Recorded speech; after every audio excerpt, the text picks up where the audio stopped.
Some places on Earth are just special, magical, spiritual, and truly awe-inspiring. The most exquisite place I've ever journeyed to is Iceland, the land of fire and ice. A place that is so unspoilt, and the landscapes and the vistas are unparalleled. We did the most amazing things on our trip. We bathed in natural hot springs in the icy rain, walked behind waterfalls as cascading glacier water crashed before us, snorkeled between tectonic plates, and slow danced underneath the northern lights. But my favorite experience that I took away from that trip was one windy morning spent in a cave, hidden away among farmland and rocks. A cave that was once home to the last of the Icelandic cave dwellers.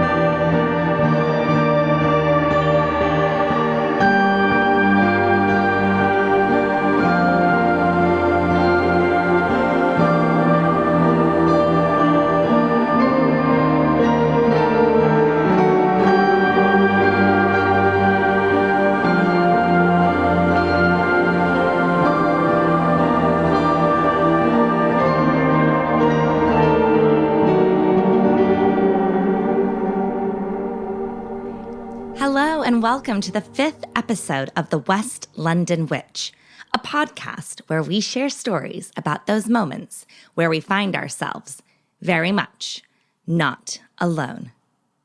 Today's episode, we will be traveling to Iceland's Golden Circle, to a tiny cave with a huge history.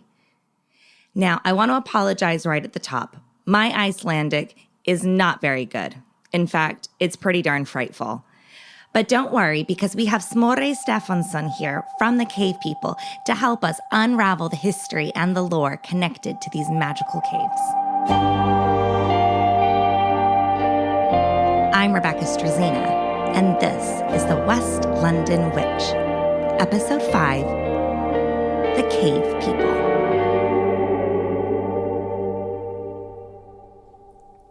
Tucked away among the rolling hills and lava fields is the beautiful hamlet of Lorgervar. This tiny slice of heaven is about 50 miles from Reykjavik and is a popular spot for tourists and Icelanders alike, as it's on the route to Gullfoss, Geyser, and all the other treats situated on the Golden Circle. Our story takes place in two tiny man-made caves that camouflage seamlessly into their surroundings. No one would ever suspect that a family of 5 used to call this space home. These are actually two caves that are man-made. They're called Laugarvatnshellar, and hellar in Icelandic means caves. And Laugarvatn is a small village not too far away from the caves. These caves are, as I said, man-made, but there's actually no sources that can confirm who made them or even when. But there is a theory that says they might have been made by some Irish monks that were in Iceland apparently before the Vikings arrived, around the year 700. And then these caves were mainly used by shepherds and sheep after the settlement of the Vikings.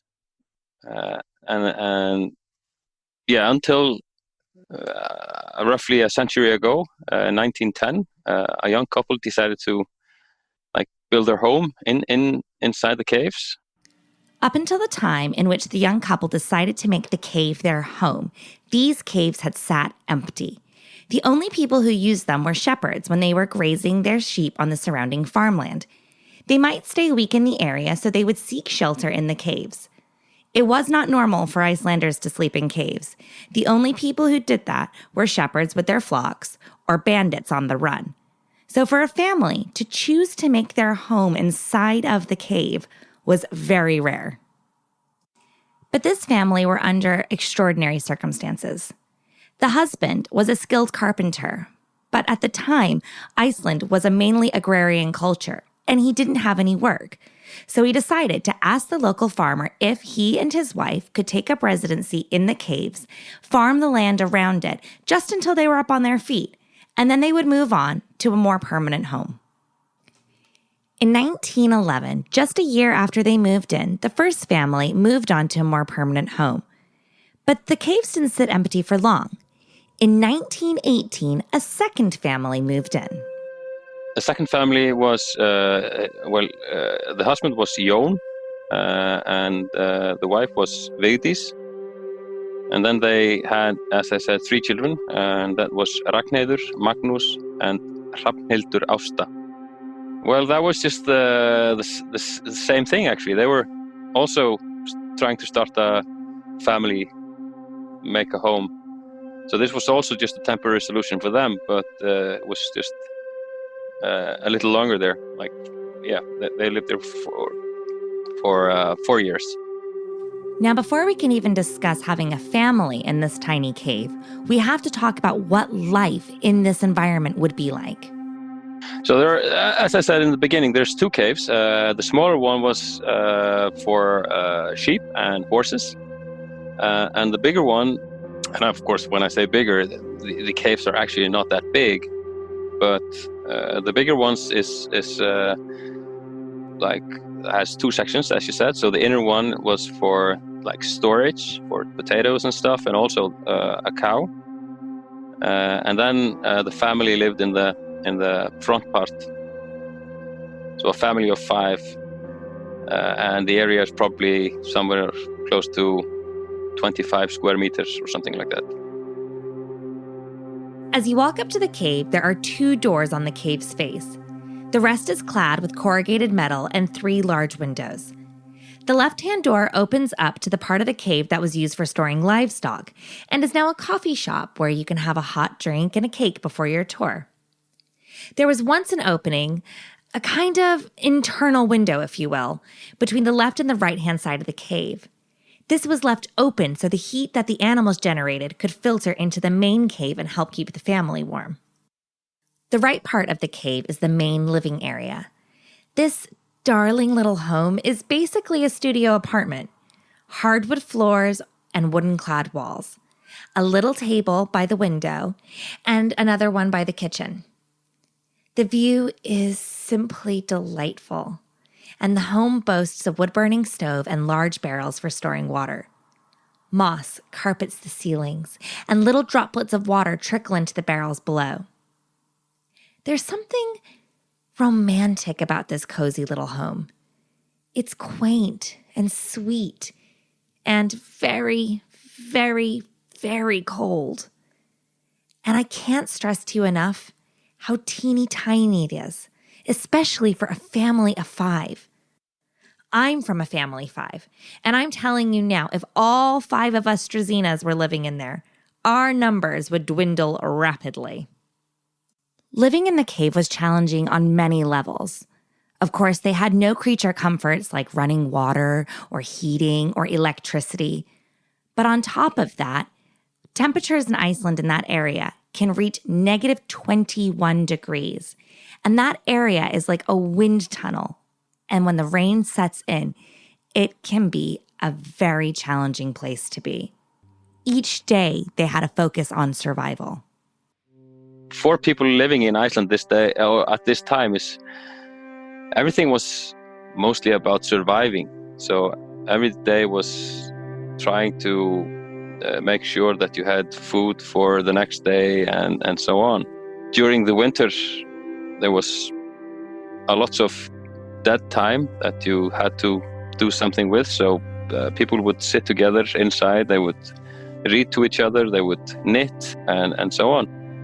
A lot of free time, but all the time was about doing something that you could use later on or something like that.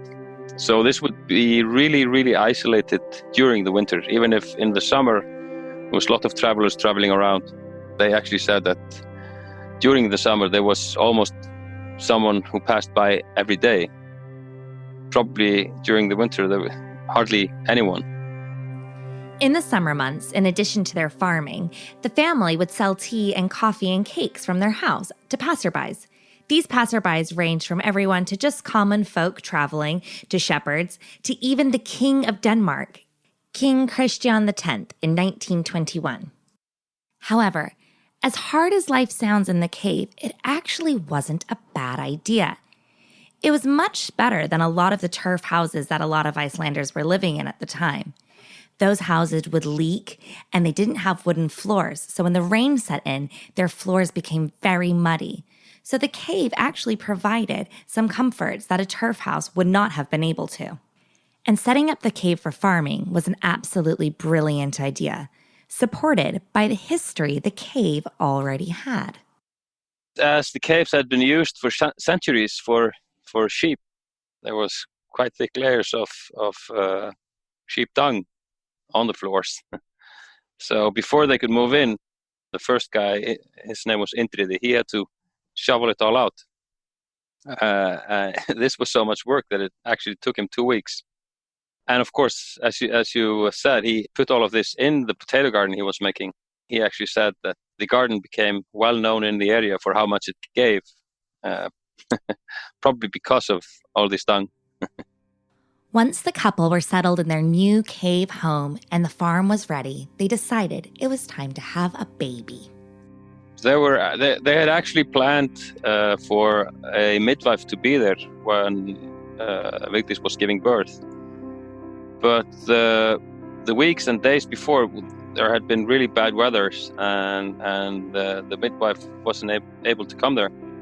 So Jón just had to deliver his child himself, which he did actually, and everything went quite well in the beginning until he was trying to get out the placenta, which didn't come. So it was stuck, and that's quite serious. So he went out in the bad weather in the middle of the night to get some help. So he left his wife and his newborn in the cave and went out to get help. It took him 8 hours to bring back the midwife.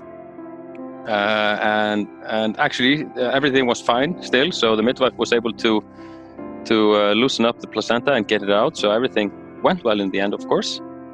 And that's why a year later, when the second child was on its way, people in the area just said to Vigdis that it might be a good idea to just have your child somewhere else, which he did. But then she really didn't feel that good about that decision, because she didn't feel as good anywhere else as she did in the cave. So she just wanted to have her babies in the cave. So the third one was no question. She wanted to give birth in the cave. Now, prior to the family moving in, the caves had gotten quite a reputation for being haunted. Some said it was haunted, but then it maybe showed that it wasn't like haunted by ghosts, but I wouldn't say creatures, but we call them hidden people. And hidden people in Iceland, this is something really central in our culture. So this is something that we've known about or talked about for centuries in Iceland. So and the hidden people are, well, kind of like just people just living in another dimension. We just try to be respectful, and if you respect them, they will respect you, and they might even help you. But of course, if you disrespect them, you will get it back. Strange things will start to happen. Now, hidden people are not to be confused with things like elves and trolls, which Iceland also has. If I can take an example about the elves, because there are certain rocks that are elf rocks. Still today, we like to be respectful, and if there's, for example, if we're making a road or building a house or something like that, and there's an elf rock in the way, we just don't blow it up. We just take the road around it or something like that. And because we have had episodes where an elf rock has, for example, been blown up, and then really strange things start to happen. The machinery starts to break down and stuff like that. So yeah, if there is an elf rock, We just try to let it be and take our constructions somewhere else. Now, I'm sure you're wondering just as I did. How do you know the difference between an elf rock and just a rock? Well, I don't. Certain people who are like maybe more sensitive, they know and they can communicate with them. Iceland is also home to trolls. They mainly live in the wilderness and stay hidden amongst the mountains and the rocks. But every now and then, one of them doesn't get home quite in time and gets caught by the sunlight. Yeah, well, of course we have trolls as well. Trolls are, you can see them in the nature, because if the trolls see the sun, they become rock. So every here and there you can see a troll that has been exposed to the sun. Rocks that stick out in the nature and stuff like that. But back to our family in the cave and the hidden people. After the first baby was born, the couple's life changed dramatically, just like it does for any family. However, they had some extra special help from a very unexpected place. Yeah, well, the first experience with them is that after Ragnhildur was born, the first baby, she had her mother, Vigdis, had to do a lot more laundry because now, of course, there was diapers. She would have to carry the laundry for 20 minutes to the next river where she would do the laundry. So this was, of course, quite some work. And one night she had this dream where this hidden people woman came and said that when she was going to do the laundry, she should just leave the child in the bed, but have the Bible with it. She would take care of it while Vigdis would go do the laundry. But of course, when she woke up, she didn't really think more about this because this was probably just some silly dream or something. But a few days later, the hidden people came back into her dream and asked her if she didn't trust her with her child. Vigdis decided to try. So she left the baby in the bed with the Bible and went to do the laundry, and of course came back maybe about an hour later, and everything was fine. So of course, from this moment on, she just started doing it this way. And then I guess Ragnhildur got some connections with this hidden people woman. So Vigdis also said that when Ragnhildur got a little bit older and started playing, she often saw her play with someone who wasn't there. Well, this is funny because I think it's about 2 years ago, Ragnhildur's grandson came and visited us at the cave. And after we did the tour with him, he was saying that he was quite glad that we told the story about the hidden people woman, because he remembered it so well when his grandmother had become old and had dementia. She often talked about this hidden people woman that stood over her bed. So there must be something. This wasn't the first time that the hidden people had helped someone out who was staying in the cave. Actually, a lot of shepherds didn't want to be there. But this guy, he was kind of cocky, so he just said that this was no problem. So he decided to bring the sheep there and stay for a week. And the first night he, got into the cave and went to sleep. But then he woke up in the middle of the night when someone took him by his feet and dragged him out.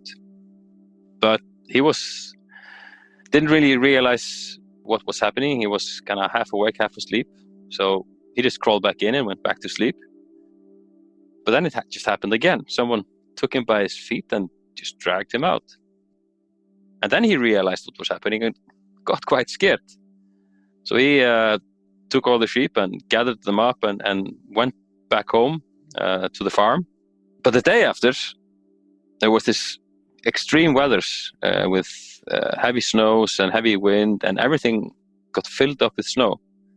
So rather than to look at this as a bad ghost playing tricks on him, these were probably the hidden people just trying to warn him and say, you have to go home before you snow in. It's such a lovely way to think about it, really. If we are good to the environment around us, it will be good back to us in return. In 1922, the second family moved out of the cave, and there they were left, empty as they were before. Until 2017, when it was lovingly and beautifully restored by a family who now have it open as a museum where you could go visit just like we did. If you would like to come in and visit and see how the last cave dwellers in Iceland lived and hear their story, you should stop by and have a look. Before I leave you today, I want to share one more Icelandic hidden people story with you. And this one's really special to me because it happened to us. When we went to Iceland back in October 2019, we stayed in a beautiful cabin nestled away by a river in between the rolling hills in Lárgarvar for a week. I had the strangest sensation when I walked into the home. I felt as if I'd already been there before, as though I already knew it. It felt like the home was saying, "Welcome back." We had the most amazing stay there. We spent our nights outside in the hot tub with a glass of wine, admiring the northern lights. We cooked dinner and had the best, quietest night's sleep tucked away in this tiny little cabin in the woods. On our final day of our visit, we had gone around and done all the checks, made sure the house was spotless, everything was packed away, and we hadn't forgotten anything. We double-checked the stove and all the taps to make sure the house was ready to be locked up before we moved on to the next leg of our adventure. Now, with this cabin, as soon as you shut the door, it locked immediately behind you. You didn't actually have to physically lock it up, just unlock it. As soon as I shut the door, the fire alarm started going off. I mean, the second the door closed, it was ear-splittingly loud. It felt offensive against the silent, icy Icelandic air. I had to get Kyle to come and unlock the door for me, and we searched and tried to figure out what was the source of the reason why the fire alarm was going off. The stove was off, there was no hot water, there was no explanation for why the fire alarm was just continuously ringing. As I was looking around, I realized that I had left my hat and my gloves warming on the radiator. I turned and said, "Oh my goodness, there's my gloves." And the second I did, the fire alarm shut off. Kyle and I looked at each other and smiled because we were both convinced that the hidden people were just letting me know that I really didn't want to forget my hat and my gloves. And we thanked them, locked the house up for real, and went on our way.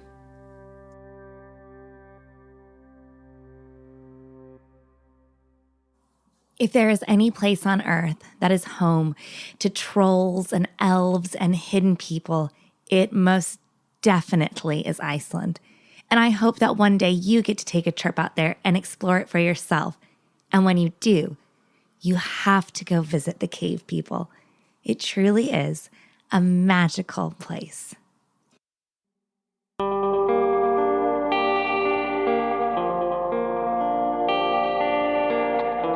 Do you have a spooky story you'd like to share? I'd love to hear it. Drop me an email at thewestlondonwitch@gmail.com or find us on Instagram and Facebook at The West London Witch. If you enjoyed today's episode, don't forget to subscribe, rate, and review. And come follow us for additional content on Instagram and Facebook. Until next time, merry meet, merry part, and merry meet again.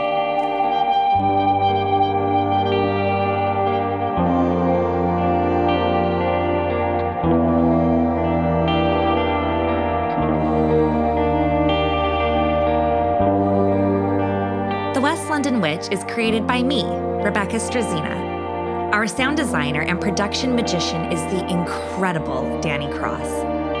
Our theme music was bespokely written and performed by the wickedly talented Kyle Hall. Our cover art is the beautiful collaboration between Lizzie Wilson and Jake Bowser. Special thanks to Miss Sinead Bowers, our quality control and biggest cheerleader. And thank you to you, all of our listeners all over the world. These are your stories. Thank you for sharing them with us.